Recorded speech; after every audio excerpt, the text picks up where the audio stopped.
அவரை சார்ந்திருக்கும் போது எங்களுக்காக ஒரு வீட்டை கர்த்தர் ஆயத்தப்படுத்தி கொடுப்பார்.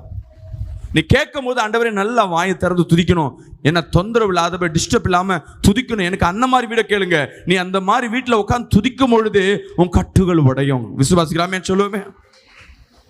எத்தனை பேர் வீட்டில் துதிக்க முடியாமல் கஷ்டப்பட்டு கொண்டிருக்கீங்க? வீட்டை முதலாவது மாற்றுங்க. வீடை மாற்றுறதுக்கு முன்னாடி துதிங்க. முதலாவது துதிக்கிறதுனால ஒரு தடை வருதுன்னா சாத்தான் வெக்கப்படுறான், ஓடுறான்னு அர்த்தம். நீ துதிக்கல, ஒரு பிரச்சனையும் வரலன்னா சாத்தான தொந்தரவு பண்ணல. நீ தொந்தரவு பண்ணு, கர்த்தர் உனக்கு துணையா நிற்பார். விசுவாசிக்கலாமேன்னு சொல்லுவோமே.